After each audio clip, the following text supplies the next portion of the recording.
Boa noite a todos. Um prazer, uma alegria estarmos hoje reunidos aqui nessa casa. Esperamos que seja uma noite bem proveitosa, porque já estamos aqui, fizemos essa escolha, né? Em vez de ficar em casa à toa, fizemos a escolha de estar aqui, e isso já é um ganho. Então, vamos ler uma página. Semente da Felicidade, de Lorival Lopes. Faça tudo com convicção e firmeza. A falta de firmeza e de convicção deteriora a sua maneira de ser. Torna pusilânime a sua ação. Deturpa um futuro de paz e de realizações. Obscurece as opções e torna-o sensível a pensamentos nocivos. Ponha firmeza e confiança no que faz. Haja com determinação e vigor. Sinta-se preenchido por uma força extraordinária. Tenha o ideal de Deus. A firmeza no bem edifica a paz. Muito bom, né? Jesus já tinha dito isso para a gente, né? Para a gente não ficar em cima do muro, né? Seja o seu falar sim, sim, não, não. Ele tinha dito isso para a gente, então é muita convicção. Lógico que a gente tem que tomar nossas atitudes bem pensadas. Depois que você pensou e viu que é o melhor para você, haja. Né? Então, vamos agora pedir a Jesus que nos ampare nessa noite, que nos fortaleça, que nós possamos contar com seu amor nos cobrindo, nos protegendo, nos abençoando. Que nós possamos ter uma noite bem proveitosa no nosso estudo, que hoje será feito pela nossa amiga Cristiane Paranhos, Caridade com os Criminosos.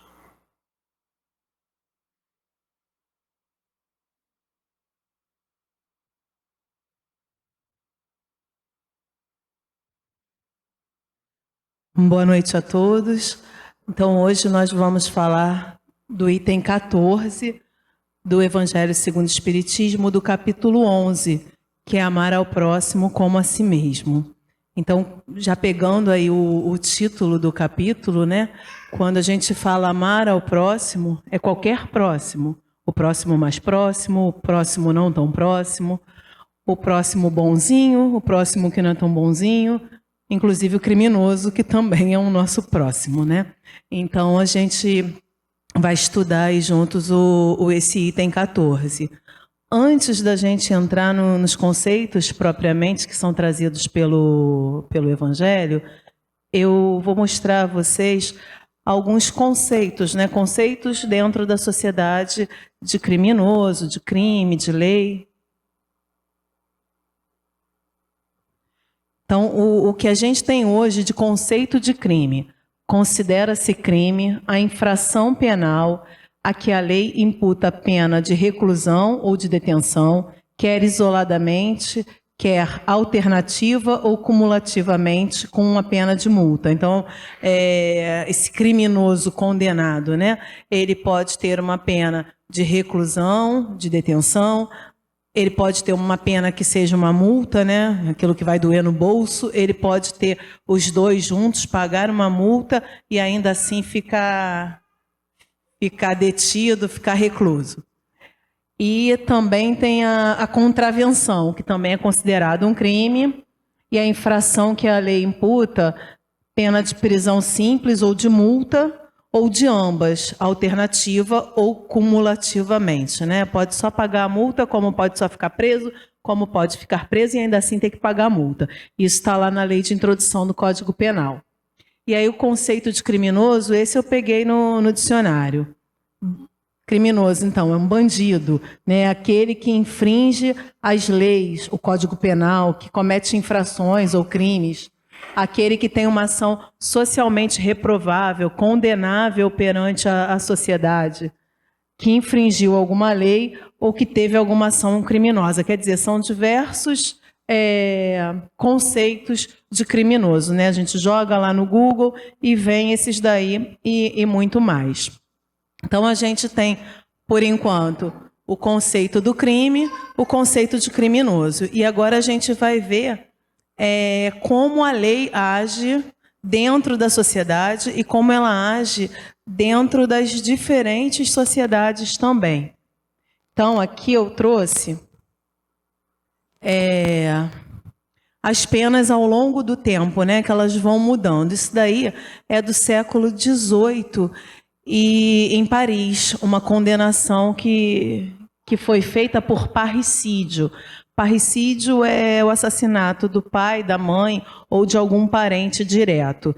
E aí esse Damiens, ele, né, cometeu esse assassinato e ele foi punido. E aí vamos ver como eram as leis para parricídio no século XVIII. Então, ele foi condenado a 2 de março de 1757 a pedir perdão publicamente. Então, de início, ele já tinha que pedir perdão pelo que ele fez, né? Então, ele ia pedir perdão diante da porta principal da igreja de Paris, aonde devia ser levado e acompanhado numa carroça, nu, de camisola, carregando uma tocha de cera acesa de 2 libras. Em seguida, na dita carroça, na praça de Grève, e sobre um patíbulo, um palanque, né, que aí será erguido, artesanado, que é torturado. Então, depois disso, ele seria torturado nos mamilos, nos braços, nas coxas e na panturrilha, né, na barriga da perna.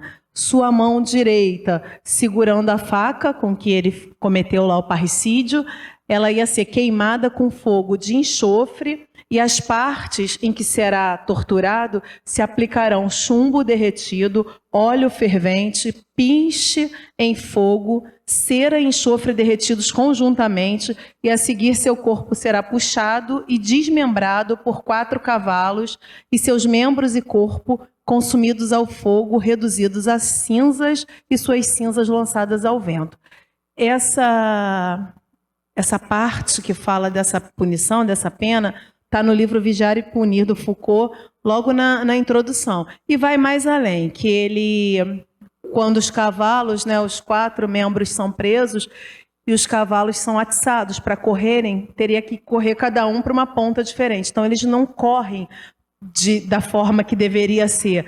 Então, o sofrimento desse condenado se prolonga até que ele seja desmembrado, né, seja morto, desmembrado. E hoje eu relendo isso aí, e quantas vezes eu releio, me causa assombro imaginar que alguém possa fazer isso a outrem, né?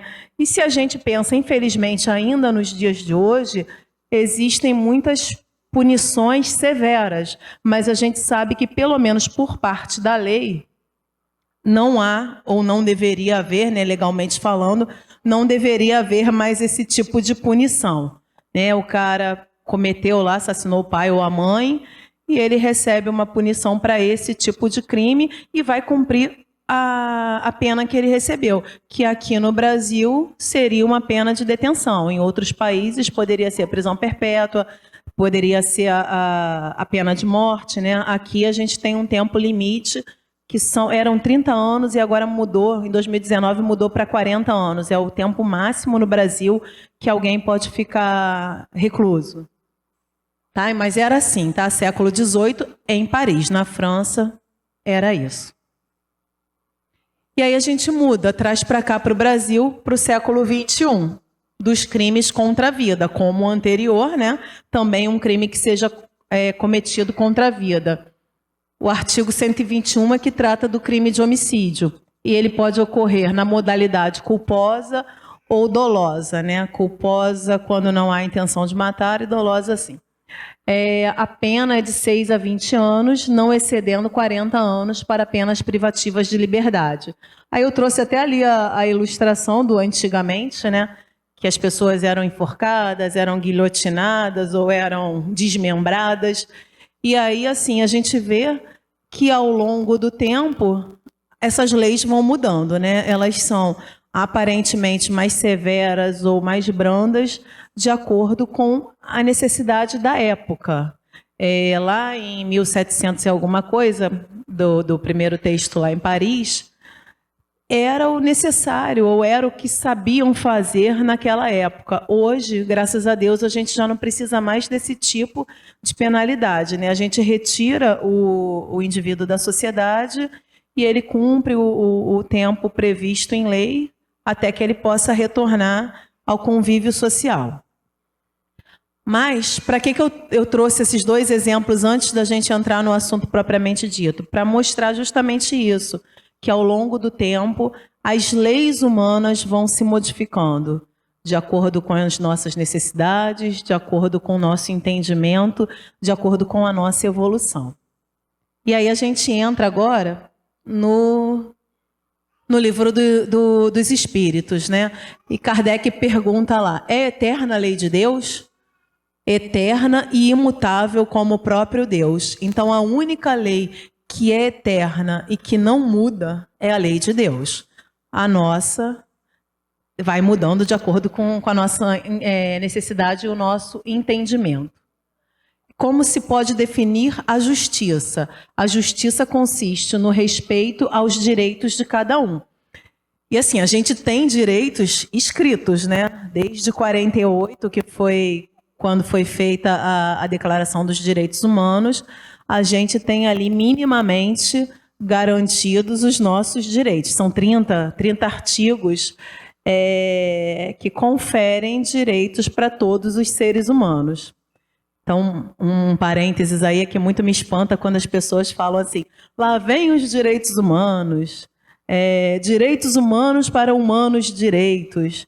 Se os humanos que não são direitos são humanos, eles também têm direitos, né? É direitos humanos para qualquer ser humano. Não interessa o nível evolutivo desse ser humano. E aquele que se considera um humano direito merecedor de direitos, ele deveria simplesmente ficar feliz de ter essa declaração e não ficar falando que não serve para o outro.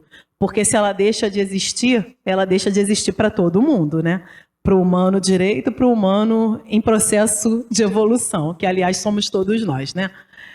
E aí a questão da justiça, que consiste no respeito ao direito de cada um, ficaria muito subjetivo, né? Eu entendo o meu direito como um, ele pode entender como outro, aí eu acho que eu tenho que respeitar ela ali já acha que não precisa respeitar o outro, e daí a necessidade de que isso seja escrito e que a gente tenha as leis para nos garantir e para penalizar aqueles que não cumprem com aquelas leis.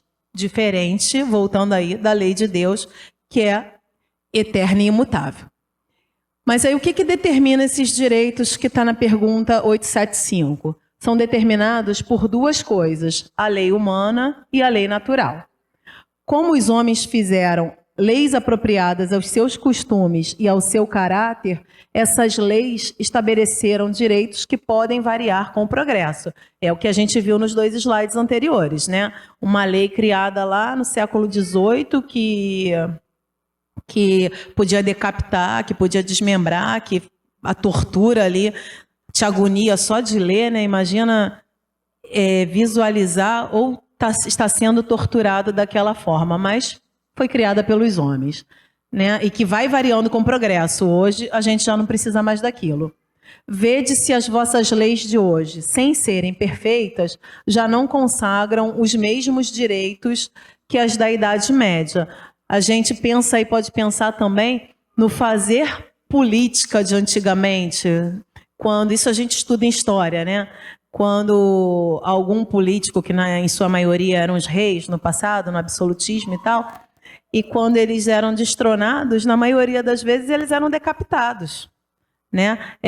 Porque um outro assumiu o poder, porque não concordava com as ideias daquele que estava no poder. Hoje, se algum político, alguma figura pública comete algo que vá contra, né, a sociedade, ele vai preso, ele é processado, ele não é mais decapitado. Um outro exemplo de progresso. Esses direitos superados, que vos parecem monstruosos, pareciam justos e naturais naquela época, tanto que Enquanto aquele cara estava lá em praça pública, o Damião estava em praça pública sendo torturado e sendo desmembrado, tinha plateia para ver isso, né? De tão natural que era para eles à época. Hoje a gente já não vê mais isso assim, são poucos os julgamentos que são públicos. O julgamento é fechado, cabe ali ao réu, né, e à vítima saber o que vai acontecer, não é aberto para o público, mas ali, naquela época, em paralelo à condenação, tinha um espetáculo que servia também de exemplo, né, para que as pessoas pensassem se valia a pena cometer um crime ou não. O direito dos homens, portanto, nem sempre é conforme a justiça. Só regula algumas relações sociais, enquanto na vida privada há uma infinidade de atos que são de competência exclusiva do Tribunal da Consciência. Porque na vida privada, quando você fecha lá a porta da sua casa, só você e aqueles que moram contigo é que do comportamento um do outro, né? E na sociedade, nas relações sociais, na casa espírita, no trabalho, na faculdade, na escola, a maioria dos lugares em que a gente tem essa troca, essas relações sociais, a gente usa um verniz, né? Um verniz social. A pessoa, nossa, fulaninho é tão simpático, é tão agradável, como é que é fulaninho dentro de casa, né? Aí a gente não sabe. Só quem mora com fulano é que conhece, não vou dizer nem que conheça totalmente, mas que conhece um pouco mais daquela pessoa.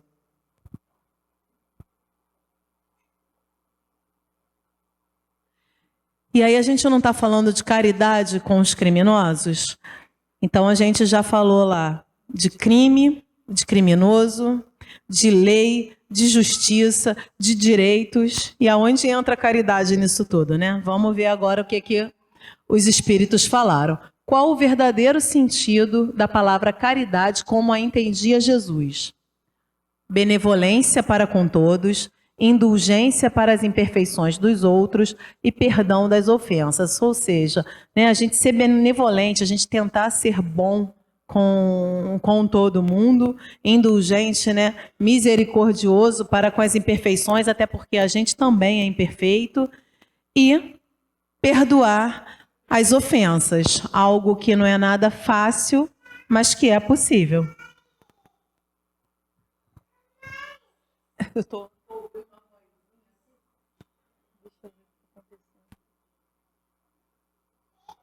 Está atrapalhando vocês? Vocês estão ouvindo algum som? Não? Tá.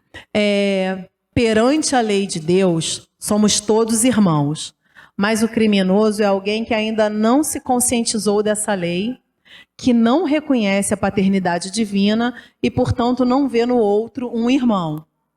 Aqueles que já têm esses valores sabem que ele também é filho de Deus, só que por enquanto transviado do bem, portanto precisa de apoio e de amor.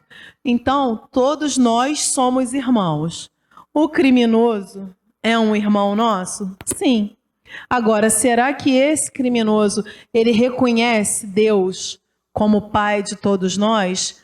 E um e outro aqui como... Um e outro não, e todos como irmãos? Possivelmente não. Né? Porque ele está num degrau evolutivo diferente, cada um no seu degrau evolutivo. Agora, a gente que já tem esse entendimento de que somos todos irmãos, todos filhos do mesmo pai, e que o criminoso também é filho desse mesmo pai, a gente que vai ter que agir com essa pessoa com benevolência, com indulgência, com perdão. E aí, assim, é algo que eu sei que não é simples, né? Porque quando a gente fica na teoria, é tudo muito bonito. Mas na prática, se você é assaltado, se um amigo, um parente, se sofre um ato qualquer de um criminoso, é muito difícil de passar os melhores pensamentos, os melhores sentimentos no coração da gente. Mas a gente tem que tentar, né? É um exercício. E aí vem a pergunta, como amar um criminoso? Aí a gente pensa nesse criminoso como um inimigo, né? Como amar o inimigo?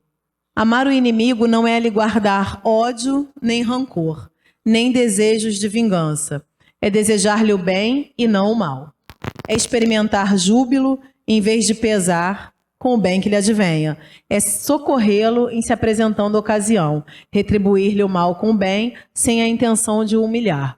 E aí, se aparece um criminoso na nossa vida, muitas vezes ele vai estar diferente desse conceito de inimigo, porque às vezes você tem um desafeto e que você convive com esse desafeto, né?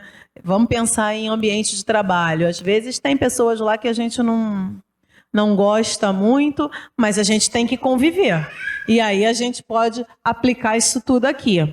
Para um criminoso que você vai esbarrar, de repente, uma vez só na tua vida, você não vai ter nem esse exercício aqui, ó, de aplicar isso tudo. Mas ali o primeiro, né, é tentar não guardar ódio daquele que cometeu um crime contra você, não guardar rancor e principalmente desejo de vingança. A gente tem a lei a nosso favor para que essa pessoa que cometeu um ato infracional, seja ele qual for, seja responsabilizado. Eu não preciso ficar aqui gastando o meu pensamento em emitir vibrações de vingança para essa pessoa, até porque isso vai fazer mais mal para a gente do que para ele, né? Indiretamente, a gente sabe que ele vai estar lá recebendo o nosso pensamento ruim, mas ele nem tem consciência daquilo, até porque se é um criminoso, se tem essa prática aí do crime, ele vai estar recebendo pensamento negativo de muita gente, né? Não vai ser só de mim que fui assaltada e esqueci o espiritismo e agora estou mandando um monte de pensamento de vingança. Eu seria menos uma, tendo consciência disso aqui. Né? Aí aqui o esclarecimento sobre o amor, porque não é o mesmo amor que a gente tem pelo nosso pai, nossa mãe, nossos filhos, esposo, esposa. Não é com esse sentido literal que o Evangelho traz o amor para o criminoso, mas sim um sentimento de piedade, né? O pensamento sem ódio, o desejo que desperte para o bem e que lhe sejam oferecidas oportunidades de mudança. Porque essa pessoa não é um ser em evolução, como todos nós, então se eu sou capaz de mudar, ele também tem a mesma, não só a mesma capacidade, como a mesma oportunidade, né? Se a gente pensa na gente em tempos atrás e pensa em coisas que a gente fazia e que a gente já não faz mais, porque a gente já tem um outro entendimento, porque a gente já deu uma evoluída aí na nossa caminhada, por que aquele criminoso também não pode se arrepender, não pode se modificar, não pode se melhorar? E é nesse sentido que o Evangelho fala sobre o amor. E aqui eu botei em vermelhinho não julgar como um alerta mesmo, né? Que a gente não deve julgar o que os outros fazem, as intenções ou as atitudes, que também é algo que é um exercício trabalhoso para a gente, né? Não julgar, porque você julga até sem perceber que está fazendo. Mas o alerta que o Evangelho traz, existem muitas ações que são crimes aos olhos de Deus e que o mundo não as considera sequer como faltas leves. Aí a gente pode pensar na semana passada, que foi falado da maledicência, né?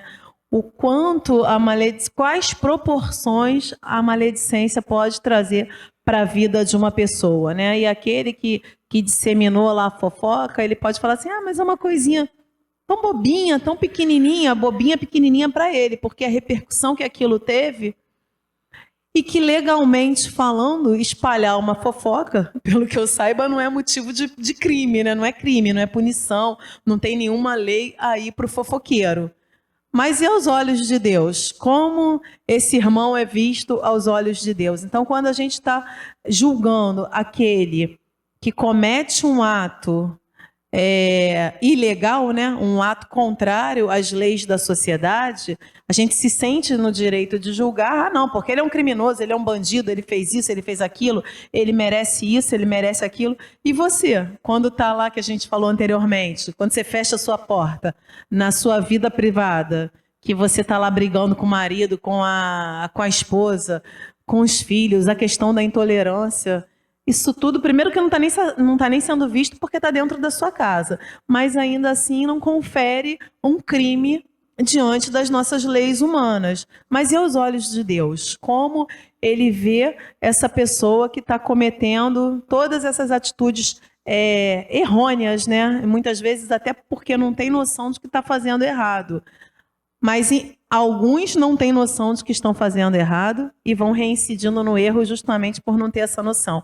Outros sabem que estão fazendo errado e ainda assim continuam no erro. E aí é justamente a pessoa e Deus. Não tem lei humana aí no meio da história.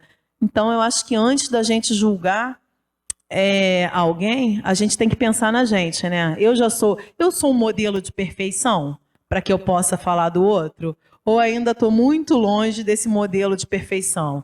Então, em vez de eu perder, foi como eu esqueci o nome do palestrante que veio aqui, mas que ele falou, em vez de você ficar olhando para o que o outro faz, olha para o que você... O Fabrício Langoni. Em vez de você olhar para o que o outro faz, olha para o que você faz. Para de perder tempo tomando conta da vida dos outros, né? Toma conta da sua vida, que já é bastante trabalho para a gente tomar conta da nossa vida. E aí você vai fazendo os seus reajustes, as suas melhorias. Ou seja, vamos parar de julgar o coleguinha. E aí, continuando nisso de amar o próximo, ainda que esse próximo seja um criminoso, né? O que nos é trazido? A lei humana deve cumprir-se, embora reconheçamos que muitas vezes ela não atende aos objetivos da ressocialização do indivíduo. Isso a gente vê hoje, né? A lei humana está lá, está escrita, é para ser cumprida. Mas a gente sabe que a maioria dos irmãos reclusos, eles não são ressocializados, embora seja esse o pressuposto do sistema penitenciário, do sistema penal. Eu retiro um indivíduo que oferece risco para a sociedade, eu retiro ele da sociedade. Eu coloco ele num lugar de reclusão e ali eu ressocializo essa pessoa. Quando ela estiver plenamente ressocializada, ela volta a conviver em sociedade. Mas a gente sabe que, infelizmente, em sua maioria, eles são esquecidos em presídios e penitenciárias, não tem nenhum trabalho de ressocialização, ou se tem é muito pouco, né? Não tem em todos os presídios, em todas as penitenciárias. E quando essa pessoa volta para a sociedade, se ela quer de fato, vou dizer apagar o passado, mas construir um novo futuro sem os erros do passado, essa pessoa vai ter uma dificuldade... Sumiu aqui. Essa pessoa vai ter uma dificuldade muito grande de ser reinserida novamente em sociedade. Vai ter dificuldade de conseguir emprego, vai ter dificuldade de circular sem ser apontada, né, sem ser julgada, sem que achem que ele é um eterno criminoso fora da lei, que é uma pessoa que já não tem mais solução, não tem mais jeito para aquela vida, né? Então, a gente tem a lei, ela precisa ser cumprida, mas essa ressocialização nem sempre é feita. Então, que essas mesmas leis sejam revistas, se necessário, não perdendo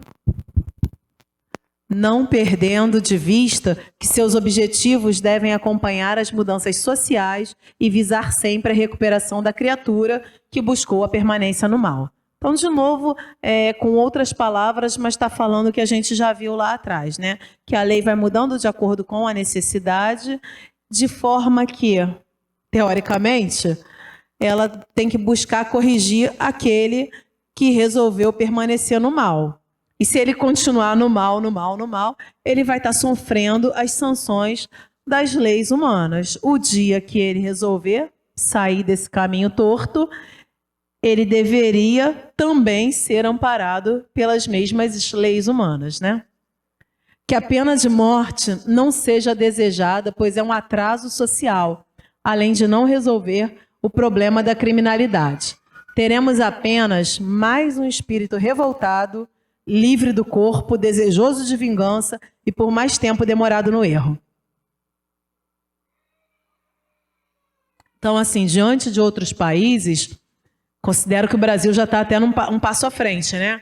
Que a gente não tem pena de morte e a gente também não tem prisão perpétua. Embora A gente não precisa nem, assim, ir muito distante, sair dos nossos círculos, para a gente ouvir pessoas que discordem disso, né? Ah, o Brasil está do jeito que está porque não tem pena de morte. Muitos brasileiros são a favor da pena de morte. Mas aí, no nosso entendimento espírita, qual seria o efeito da pena de morte para aquele criminoso? Ele vai se ver livre do corpo, então ele já deixa de ter o peso da matéria. Ele vai estar mais revoltado do que antes. Aí que ele vai estar livre para ele cumprir lá o que ele quer, né? O que ele se sente, se ele se sentir assim,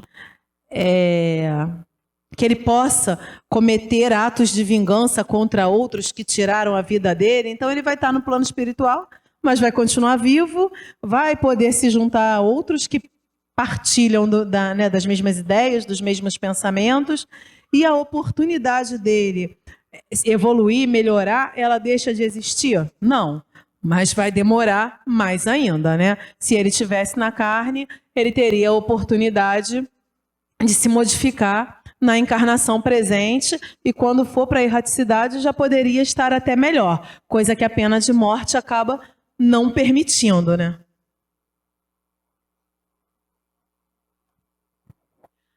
Aí Kardec pergunta lá no Livro dos Espíritos: a pena de morte desaparecerá um dia da legislação humana?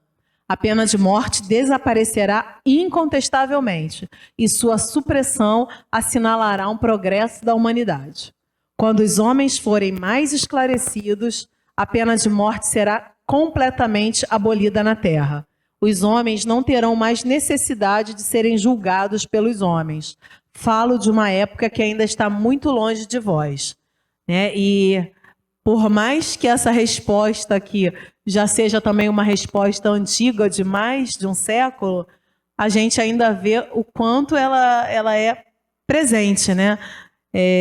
Eu não vejo a abolição da pena de morte no planeta Terra em 10 anos, em 15 anos. Há países que têm, há países que não têm, mas até que todo o planeta não tenha mais pena de morte, isso vai demorar ainda um bocado de tempo, né? Em contrapartida, quando nenhum país tiver mais pena de morte, é sinal de que a humanidade já deu um passo longo no progresso, né? Então, a gente fica aqui na torcida para que outros países, ao longo do tempo, deixem de aplicar a pena de morte, que um dia a gente possa ver isso. Possivelmente não, com certeza em outra encarnação, né? Mas que a gente possa ver a abolição da pena de morte em todo o planeta. Outra perguntinha lá de Kardec. A lei de conservação dá ao homem o direito de preservar a sua própria vida. Não aplica a ele esse direito quando elimina da sociedade um membro perigoso? Então, assim, eu tenho o direito, né, de conservar a minha vida. Então, para eu conservar a minha vida, eu posso eliminar o outro? Eu posso tirar a vida do outro? O que é que os espíritos respondem? Há outros meios de se preservar do perigo sem matar. É necessário, aliás, abrir e não fechar ao criminoso a porta do arrependimento. Então, eu tenho direito, sim, de preservar a minha vida. Mas eu tenho outros meios também de tirar essa pessoa de circulação sem que seja matar a pessoa, né? A lei que se aplica ao crime, que faz com que a pessoa fique reclusa, é um desses meios, né? E se eu prendo o criminoso, faço com que ele cumpra a lei que está prevista para o crime dele, eu estou sim abrindo aí uma porta para o arrependimento. Agora, se eu ceifo a vida da pessoa, esse arrependimento fica mais difícil porque ele pode chegar na erraticidade com mais desejo de vingança, né? Então, diante de um crime, vibremos paz para o criminoso, desejando que ele se defronte com o arrependimento o mais cedo possível, iniciando assim o seu crescimento espiritual. E a gente sabe o quanto isso é difícil, né? O quanto, poxa, Cris, mas você está falando para eu desejar paz para alguém que fez mal para mim, e diferentes males, né? Diferentes graus de de maldade que pode ser feita. A subtração de um celular como a retirada da vida de outra pessoa. E aí, como que eu vou vibrar paz para essa pessoa que fez isso comigo? De repente você ainda não consegue vibrar paz, né? Emanar pensamentos de amor, mas se você consegue também não emanar pensamentos de vingança, você já deu um passinho, né? Porque essa pessoa, ela tem um ajuste com as leis humanas e ela tem um ajuste com as leis de Deus. As leis humanas são falhas, né? Porque são feitas pelo homem, mas elas evoluem. E às vezes, assim, você sofre lá a ação de um crime, e aí essa pessoa escapa, ou ela pode, sei lá, pagar uma... Esqueci a palavra. Pagar fiança, pode pagar fiança e responder em liberdade, e aí você se sente ultrajado, né? Você se sente, cadê os meus direitos? E aí eu falo, a lei humana é falha, mas a lei de Deus não. E cada um vai ter que responder por suas ações, não porque Deus é punitivo ou é vingativo, e sim porque Ele dá a gente a oportunidade de evoluir. Ele dá a gente a oportunidade de um dia ser igual ao filho dele. Mas como que a gente faz isso? Né? Seria muito bom que fosse só pelo amor, mas a gente ainda não está em condições de aprender só pelo amor. Então a gente precisa da dor aí para o nosso aprendizado. A gente precisa da dor para o nosso aprendizado. E isso vale para todo mundo. Vale para o criminoso, vale para o benfeitor. Todo mundo vai ter um momento de dor na sua vida. Então, a gente deixa para Deus, né, esse acerto de um criminoso, por exemplo, e nas leis dos homens, a gente confia que ela vai ser feita da melhor maneira possível, da maneira que possa ser feita no momento. E se a gente se sente injustiçado, a gente também pode recorrer. O que a gente não pode é piorar, eu já não vou nem dizer piorar a situação do criminoso, piorar a nossa situação, a partir do momento que a gente começa com pensamento negativo, com desejo de vingança. Às vezes aquilo te martela na cabeça de tal forma que você não consegue mais dormir, que não consegue se alimentar direito. Quer dizer, você está vivendo em cima daquela atitude, você para a sua vida. E aí, Cris, eu já não consigo nem mais viver como eu vivia antes. Como é que você ainda quer que eu ame? Como é que você quer que eu deseje paz? Mas se você desejar paz, ou se pelo menos você não desejar vingança, isso vai refletir em você, porque aquele sentimento ruim vai diminuindo até que ele suma. Você não está fazendo, né? A gente ainda é muito egoísta. Você não está fazendo pelo outro, muitas das vezes. Você está fazendo por si mesmo. Então, que seja por você, e deixa ele lá a cargo da lei dos homens e da lei de Deus. Aí aqui vamos seguir o conselho de Elizabeth de França. Ajudar da forma que for possível estas almas que sofrem e acumulam mais sofrimento a sair do lamaçal que se encontram. Né? E se a gente consegue ajudar essas pessoas aqui em vida, quem sabe, depois de desencarnado, a trajetória dele seja menos dolorosa. Porque se a gente pegar muitos dos livros de André Luiz, né, e aí a gente vê algumas figuras lá no livro que se comprazem com o mal na Terra e que continuam se comprazendo com o mal na erraticidade. E o sofrimento que é lá do outro lado é inimaginável. Se a gente acha que aqui está ruim, lá é muito pior. No livro Libertação, para quem já leu, né, que conta a história do Gregório. O Gregório é o principal, assim, um líder de uma falange do mal, e ele tem os comandados dele. E os comandados, na verdade, eles não conseguem enxergar outra vida. Eles acham que aquilo ali é o bom, é o bem, é a vida que se tem na erraticidade. Então, tamanha a falta de conhecimento, né? Possivelmente eram pessoas que erraram muito enquanto encarnadas, desencarnam e vão para um lugar que o pensamento se afina, né? Você não vai para uma colônia top se aqui você só ficou fazendo maldade. Você acaba sendo puxado, atraído para um lugar da vibração que você tinha enquanto encarnado. E aí eles sofrem os piores padecimentos, até porque não veem solução. Acham que aquilo ali, isso aqui é a minha vida após a morte, né? Após a desencarnação. Mas também há muitos outros que, por meio da ajuda dos benfeitores espirituais, eles conseguem enxergar, né, uma nova possibilidade de vida na erraticidade, de reparação dos erros, de planejamento reencarnatório para tentar retornar à Terra e corrigir os erros que cometeram na encarnação anterior ou nas encarnações anteriores por falta de conhecimento, por persistência no erro e no mal.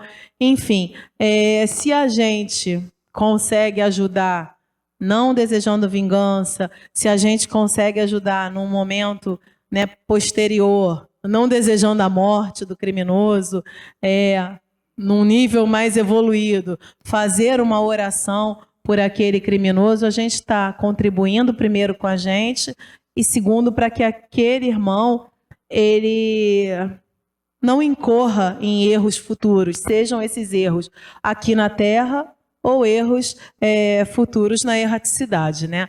E quando a gente consegue isso, pensando aqui na Terra, nos encarnados, se a gente consegue tirar um criminoso de circulação no crime, não estou falando matar, não, resgatar essa pessoa, fazer com que ela se torne uma boa pessoa, que ela queira trilhar um bom caminho, é um a menos cometendo maldade, né? É um a mais que você puxa para o caminho do bem. E aí a Elizabeth de França, que é quem traz a mensagem que está no item 14 do Evangelho, ela fala o seguinte: todas as almas são perfectíveis e suscetíveis de educação. Devem percorrer os mesmos caminhos e chegar da vida inferior à plenitude do conhecimento, da sabedoria e da virtude. Então, assim, se todas as almas são perfectíveis e suscetíveis de educação, aquele lá que está cometendo erro hoje, ele no futuro também vai atingir a perfeição, também vai parar de errar por meio da educação, assim como nós, né? O que a gente já fez em encarnação anterior? É melhor que a gente não saiba, né? Porque pode, no mínimo, entristecer e muito. Mas aí a gente pensa que os erros que eu cometi em encarnações anteriores, espero que eu já não esteja cometendo nessa, que eu já tenha dado aí um passinho à frente. Não são todas igualmente adiantadas, não são todas as almas igualmente adiantadas, né? Mas todas hão de subir, cedo ou tarde, as árduas encostas que levam as radiosas eminências banhadas da eterna luz. Essa frase esse texto, né, esse parágrafo é de Leon Denis. Então, assim, as pessoas, os espíritos, as almas, né, que são os espíritos encarnados, não estão todos no mesmo degrau evolutivo. Tem almas mais adiantadas, almas não tão adiantadas ainda. Mas o que vale é a gente saber que todos nós, cedo ou tarde, iremos subir os nossos degraus de evolução e iremos alcançar a perfeição. Assim também como a Beth falou na semana passada, né, que ela perguntou, quem acha aqui que é anjo, que vai se tornar anjo? A gente ficou tímido na hora de responder, né? E ela falou, todos nós seremos anjos. Quando ela estava aí falando todos nós, apesar o tema dela era outro, mas ali estava sendo englobado os criminosos também, porque são todos, não é todos com exceção de. Não, todos nós chegaremos ao nível de perfeição de Jesus. E isso é um consolo, né? Aí aqui a Elizabeth traz, ó. A verdadeira caridade está em socorrer os criminosos com suas preces. Não se deve falar, é um miserável, é preciso eliminá-lo da terra. A morte que lhe é imposta é uma morte muito branda para uma criatura dessa espécie.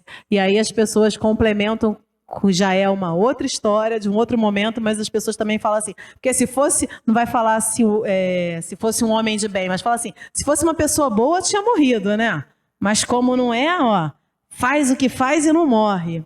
Que aí a gente já iria para um outro assunto, que é se fosse um homem de bem. Por quê? Porque o homem de bem já não precisa passar por tanto sufoco que aquele que não é tão de bem assim precisa passar. Então, realmente, o criminoso, ele está com muita informação deturpada, né? Muito conceito torto, achando que é certo. Muitos nem acreditam na existência de Deus. E aí, se essa pessoa morre, se ela é retirada da carne, que oportunidade nessa encarnação que ela vai ter de melhorar? Então, realmente, ele precisa de oportunidade, precisa de tempo encarnado para se corrigir, para ir se melhorando. Mas aquele que sofre a ação do criminoso dificilmente vai fazer uma prece, né? É muito mais comum que ele fale isso aí mesmo. É um miserável, é preciso eliminá-lo da terra. Então, já que a gente tem consciência disso, se a gente sofrer, tomara que não, mas se a gente sofrer alguma atitude de um irmão criminoso, que a gente tente não desejar, não vibrar esses pensamentos aí para ele. Não é assim que devem falar. O que Jesus, que é nosso modelo, diria se visse um infeliz desses ao seu lado? A resposta já está ali, né? Mas imaginando que não tivesse. Para algumas situações da nossa vida que a gente está em dúvida, pensa lá, o que Jesus faria? E aí tenta nortear a tua atitude de acordo com aquilo que Jesus faria, né? Então, se a gente pensar em Jesus, Jesus foi crucificado ao lado de 2 ladrões. E ele pegou e falou lá, mata primeiro eles, né? Porque eu estou sendo injustiçado, me tira daqui. Não. Jesus não faria, não transmitiria esse desejo. Pelo contrário, né? Além de lamentar a situação e considerá-lo um doente digno de piedade, ainda lhe estenderia a mão. Na verdade, ainda não estão em condições de fazer o mesmo, né? A Elizabeth está falando para a gente. A gente está longe disso, de fazer o mesmo que Jesus fez, por enquanto. Mas, ao menos, podem orar por ele, dando assistência a seu espírito durante o período que ele ainda deve permanecer na terra. O arrependimento pode tocar seu coração se orarem com fé. Lembrem-se que tanto o homem de bem quanto o criminoso são nossos próximos. Assim, a alma desnorteada e revoltada do criminoso também foi criada para se aperfeiçoar. Então, ajudem-no a sair da situação ruim em que se encontra e orem por ele. E a gente pode fazer uma oração geral, né? Eu não preciso fazer uma oração específica para determinado criminoso, para aquele que cometeu um crime contra mim, né? Para quem mora por aqui, Água Santa, Piedade, Encantado, a gente tem um presídio aqui. Eu moro lá do ladinho.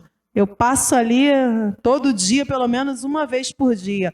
Eu posso endereçar uma prece para todos aqueles que estão ali. Não faço isso sempre, né? Não vou ser hipócrita de dizer que faço.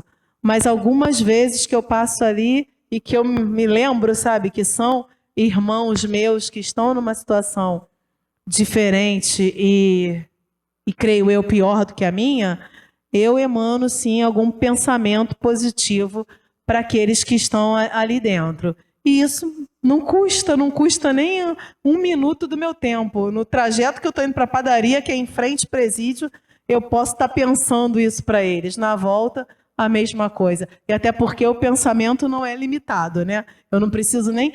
porque passando na porta do presídio, eu lembro. Mas eu não preciso nem estar passando ali para fazer uma oração, para emanar um pensamento bom. E agora eu trouxe essa informação que é do SERJ, né? Conselho Espírita do Estado do Rio de Janeiro. E aqui eles têm um setor que é o SAEP, Serviço de Assistência ao Preso, que eles têm algumas ações aqui no Rio de Janeiro para levar a doutrina para pessoas que estão privadas da liberdade.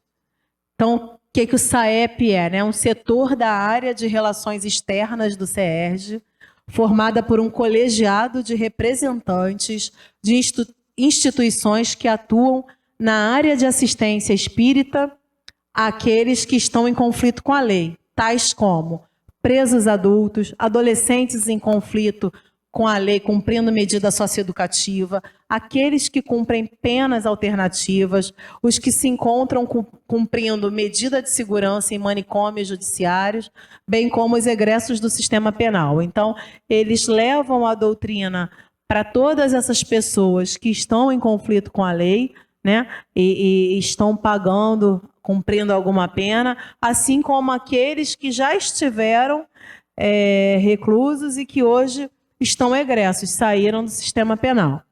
E qual é a principal finalidade do SAEP? Aproximar e apoiar os grupos que prestam assistência espírita aos que se encontram em conflito com a lei, bem como os seus familiares, buscando divulgar e disseminar essa tarefa para as casas espíritas, a comunidade espírita e a sociedade em geral. Então, o SAEP não só leva a doutrina para dentro dos presídios, né, para os locais de privação de liberdade, assim como ele vai também às casas espíritas que, porventura, não conheçam o serviço do SAEP, e aí eles trazem a informação e também procuram por voluntários para fazer esse tipo de serviço dentro das penitenciárias, dos presídios.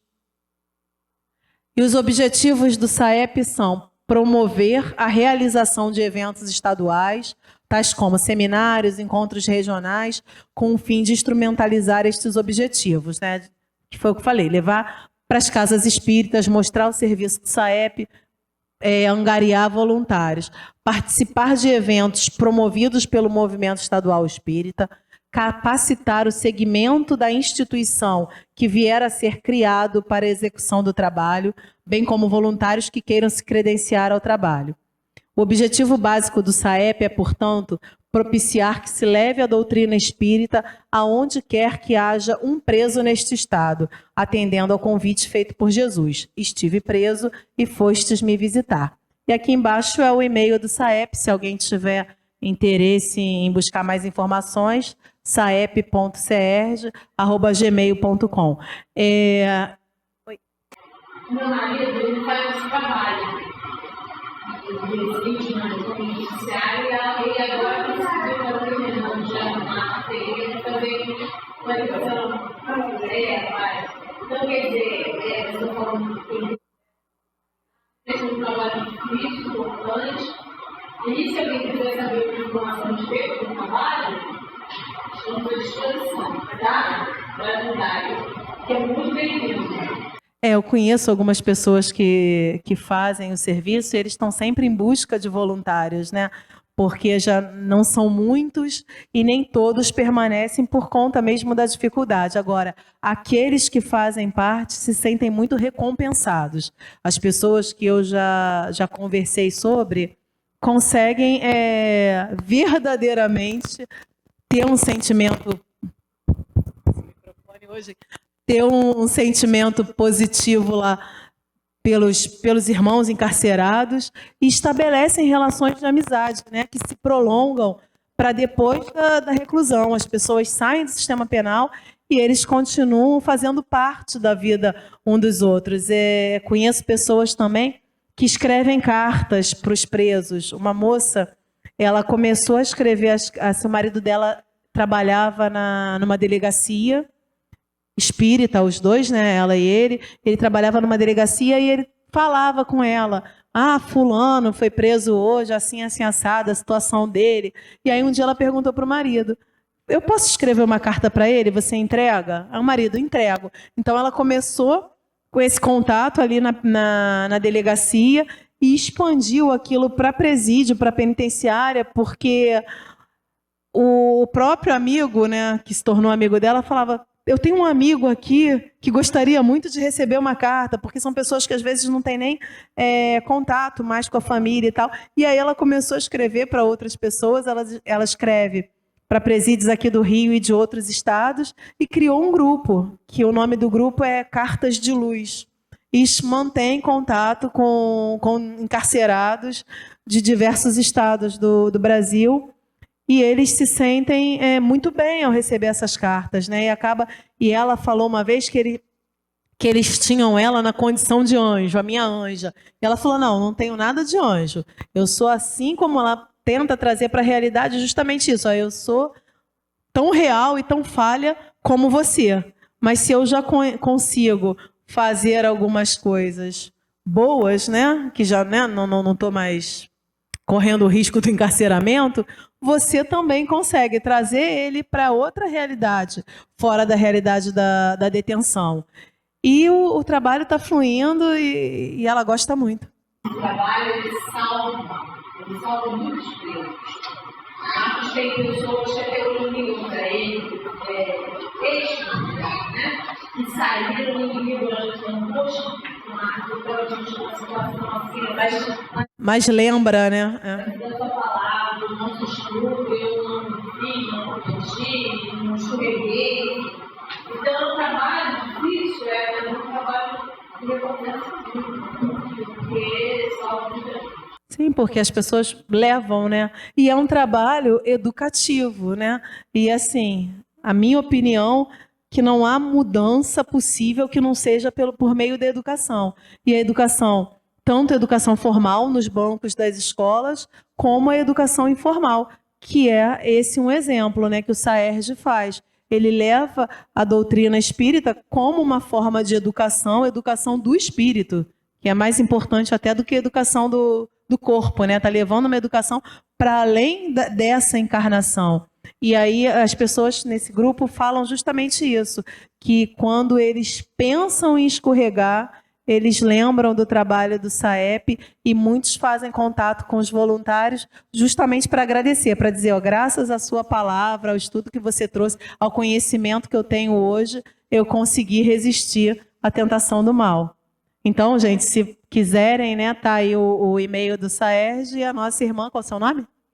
A Eliane, que também pode dar mais informações para quem tiver interesse, né? E agora, para a gente terminar, eu trouxe um texto da redação do Momento Espírita. Fazendo o que todos fazem. Há algum tempo, um programa televisivo dramatizou uma das questões que, com certeza, muito preocupa a todos nós: a violência. A história girava em torno da vida de uma assistente social devotada à recuperação de jovens delinquentes. Defensora dos direitos de tais criaturas, trazia sempre nos lábios frases de ponderação, mesmo face à descrição de crimes terríveis cometidos pelos jovens. Até o dia em que foi surpreendida em seu próprio lar pela invasão de um garoto que, armado por um revólver, a subjugou e durante horas a manteve prisioneira.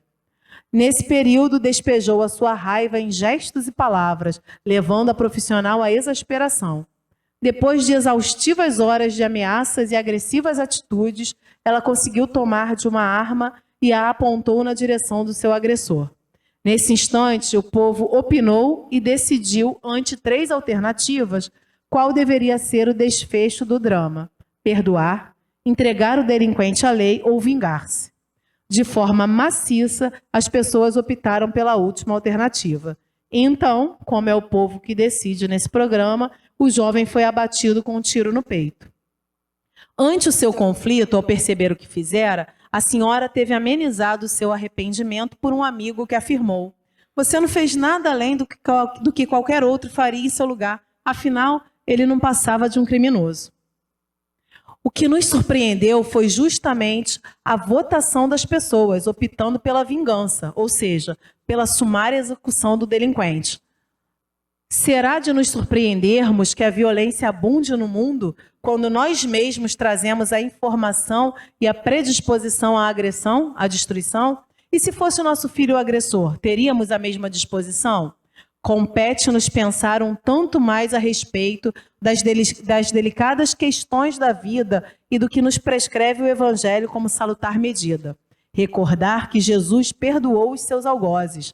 Ele, cujo poder poderia ter destruído os agressores, rogou ao Pai pelos inconsequentes.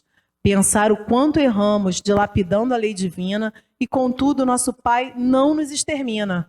Concede-nos a reencarnação, a outra chance para a emenda. Permite-nos retificar os atos e nos recuperarmos. Como podemos agir de forma diversa? Caridade para com os criminosos é o que dita o Evangelho. Segregação do convívio social pelo grau de periculosidade. Reeducação de hábitos. Trabalho para o reajustamento a par das coisas básicas que necessita o homem nesta vida. Alimento, escola, lar, saúde. Eis a fórmula para erradicar a violência da terra e do coração do homem. O criminoso é um doente, digno de piedade. Ele também é nosso próximo, como o melhor dos homens. Sua alma, transviada e revoltada, foi criada como a nossa, para se aperfeiçoar. Podemos ajudar a tais criaturas com a oração, rogando a Deus que assista a esses espíritos pelo tempo que ainda hajam de passar na terra. Está em todos nós a possibilidade de renovação do nosso interior sempre. Então, com essa mensagem eu finalizo, né? Todos nós podemos renovar o nosso interior. E quando eu falo todos nós, os criminosos, óbvio, que fazem parte disso. Então, que nós possamos ser semente do bem na construção dessa mudança, dessa renovação interior na vida desses irmãos que ainda hoje, pela falta de conhecimento, ainda estão no caminho do mal, né? Mas que, com certeza, um dia, assim como todos nós, trilhará o caminho do bem e chegará à perfeição do nosso Mestre Jesus. Então, agradeço a todos pela paciência. Tenham uma boa noite, que nós possamos voltar para as nossas casas em segurança, com Jesus nos nossos corações e nos nossos pensamentos. Bem, meus amigos, estamos aqui nesse momento, uma grande reflexão sobre a vida, sobre nós mesmos, porque já tivemos um passado, já cometemos erros com certeza, de repente crimes, e o nosso Pai, com extrema misericórdia, bondade, nos deu a chance da gente reerguer e aprender o caminho do amor. Então, quem somos nós para atirar a primeira pedra? Nós que temos um passado em que fomos mais ignorantes, que não conhecíamos a lei divina de uma forma um pouco mais profunda e cometemos erros sérios. Mas Deus, na sua infinita misericórdia, nos deu a chance, através das várias encarnações, de amadurecermos, refletirmos e mudar atitudes. Atitudes em relação aos criminosos passa pelo conhecimento da lei divina, dessa irmandade que todos nós temos através do nosso Pai Celestial. Então, possamos levar isso para um trabalho interno, um trabalho na nossa mente, no nosso coração, na nossa palavra, um trabalho do nosso julgamento, né? Então, que Deus abençoe a todos esses irmãos que estão ainda numa situação delicada, os irmãos que estão encarcerados, ligados ao crime, que uma pequena luz dessa casa possa ir em direção a esses irmãos, a esses presídios, a esses lugares, para que eles não percam essa ligação com Deus e tenham esperança em seus corações de que um dia tudo muda para melhor, né? Se Deus quiser. E continuando no nosso trabalho, nós vamos orar. A oração é tão importante. Quanto mais nós estudamos, mais percebemos o valor da oração, o valor do nosso pensamento. Então nós queremos levar o nosso carinho, levar a nossa mensagem de amor a todos os irmãos desencarnados, cujos nomes estão naquela caixinha de prece que nós depositamos com muito carinho, especialmente para a nossa irmã Maria Carolinda Melo de Souza. Espera aí. Não.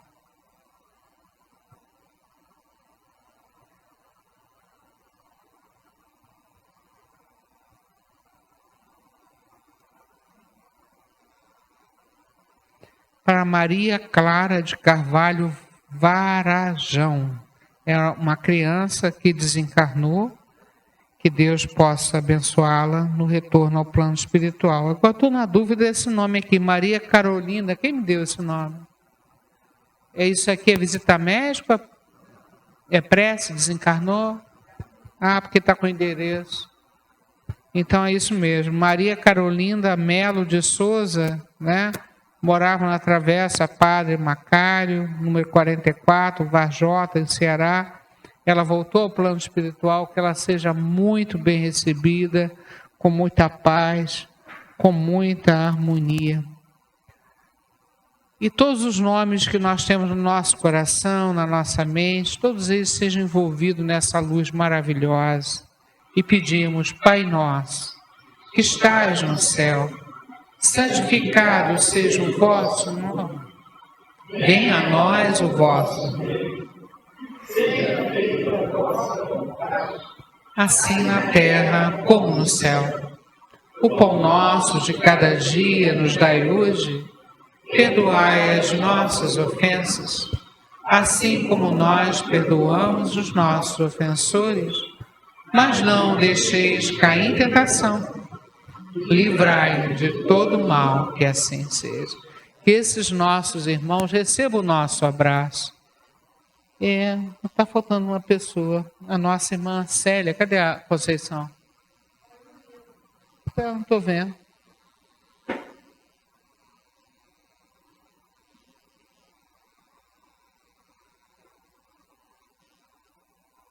Bom, você lembra o nome dela?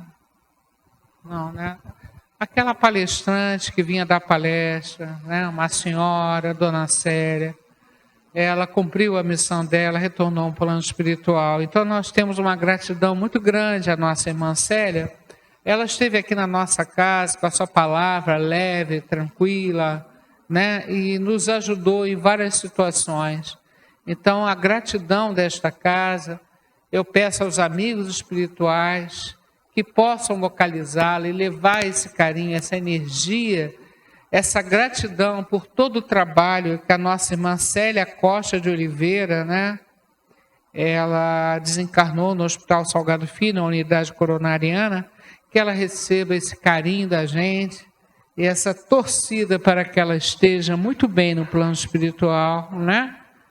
Tudo aquilo que ela passou de palavra, de carinho para a gente, possa chegar nela agora no retorno de amor, né? Então é isso, Pai. Que Jesus abençoe os nossos pais que estão do outro lado da vida, aqueles que têm lá, né? Todos esses familiares sejam envolvidos em muita luz e muita paz. Graças a Deus. E essa energia bonita que nós fizemos questão de plantar hoje, né, um feriado, na nossa casa as sessões funcionam no feriado, até uma chance, né, de as pessoas que têm dificuldade de vir dia normal, de estar aqui presente. Então é uma alegria estarmos aqui no dia 1º, né, o dia do trabalho. O trabalho é todo dia, né, mas é um dia dedicado à lembrança da importância do trabalho na terra para o sustento e o trabalho espiritual, que é extremamente importante também. Então possamos dividir essa energia bonita que temos aqui para os nossos lares, para os endereços que nós colocamos na caixinha de radiação, para a nossa comunidade. Hoje, especialmente, nós estamos mentalizando, mandando energia de amor para os irmãos que estão encarcerados, né? Para os irmãos que ainda estão numa situação de desequilíbrio, que eles sejam abençoados, né? Com muito carinho, com muito amor. Abençoando a nossa comunidade, que está precisando também de muita ajuda espiritual, né? E essa energia se espalhe ao máximo em torno de nós, abençoando as nossas casas. Graças a Deus. E nessa vibração carinhosa, nós precisamos, tudo aquilo que a gente fala aqui no Evangelho, isso significa saúde.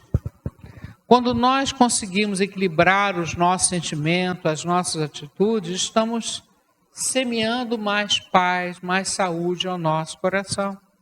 Então, toda segunda-feira nós recebemos aqui um medicamento maravilhoso, nos ajudando a enxergar a verdade, entender um pouco as leis divinas e termos atitudes positivas em relação aos nossos irmãos, em relação às diferenças, uma série de coisas que o mundo oferece para o nosso crescimento espiritual.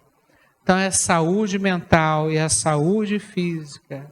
Queremos pedir pelos irmãos encarcerados, pedir por todos os endereços e nomes que estão na caixinha de visita médica, pedir pelos irmãos que estão nos hospitais, nos asilos, orfanatos, pela rua.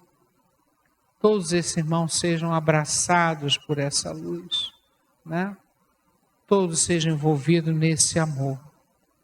E cada um de nós, nesse momento, que estamos nesse esforço de nos tornar pessoas melhores, mais próximas de Deus, possamos receber nesse momento esse carinho, essa energia para nos reequilibrarmos.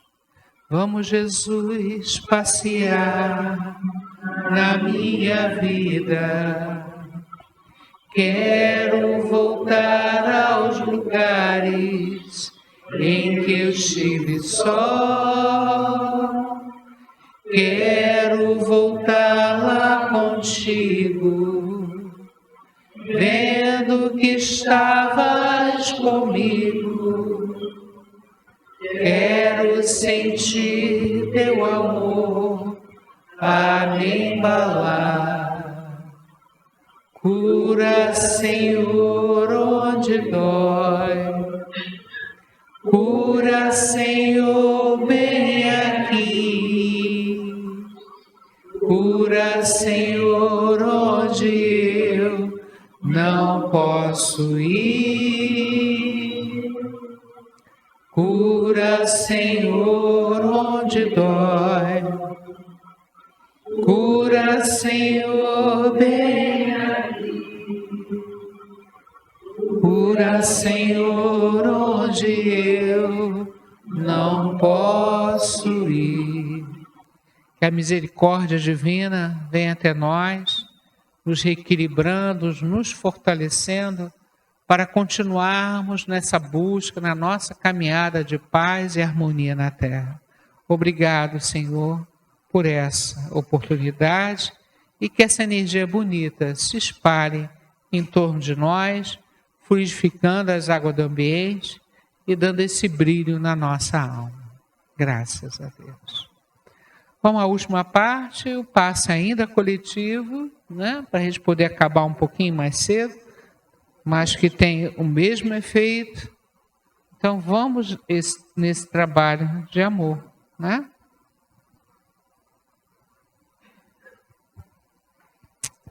Pedindo um carinho especial pelas crianças hoje aqui presentes, né? Que elas recebam um passe muito carinhoso, né?